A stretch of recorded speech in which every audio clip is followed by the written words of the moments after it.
Assalamualaikum warahmatullahi wabarakatuh. Alhamdulillah wassalatu wassalamu ala rasulillah.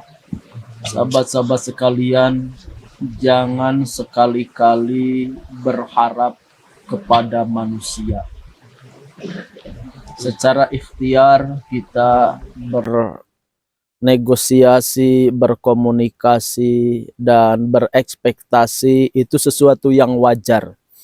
Tapi jangan menanam di hati kita harapan kepada manusia. Kenapa? Karena Sayyidina Ali karamallahu wajhah pernah menyatakan, aku pernah mengalami semua kepahitan dalam hidup. Tapi ketahuilah oleh kalian, yang paling pahit aku rasakan adalah ketika banyak berharap kepada manusia. Maka orang-orang yang sudah masuk ke level bijak bestari tentu akan meminimalisir berharap kepada manusia. Karena berharap kepada manusia sama dengan siap kecewa.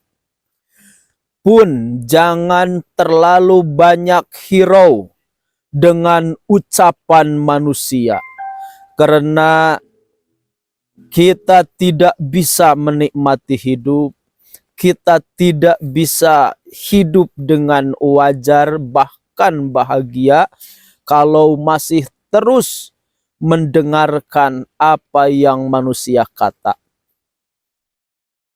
Ada seorang bijak yang namanya termaktub di Al-Quran, namanya Luqmanul Hakim.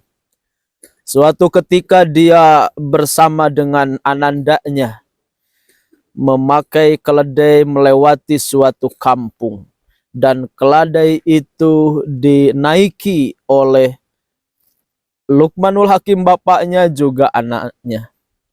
Di kampung itu tiba-tiba dikomentari oleh penduduk kampung. Bapak dan anak macam apa? Keledai kecil ditunggangi berdua, tidak punya pri kehewanan.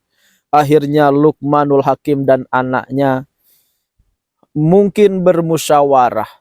Nak, udah aku aja yang turun, kamu yang naik. Lewat suatu kampung, ternyata tidak berhenti. Penduduk kampung mengomentari, bapak macam apa? Ketika anak jalan kaki, malah bapaknya naik keledai itu. Akhirnya Luqmanul Hakim bilang ke anaknya, nak, aku yang turun, kamu yang naik keledai. Lewati kampung ketiga, ternyata masih diomeli oleh penduduk kampung. Anak macam apa? Ketika anaknya naik, malah bapaknya berjalan kaki. Akhirnya kedua-duanya pun sepakat, udahlah tidak usah ditunggangi, karena ternyata serba salah.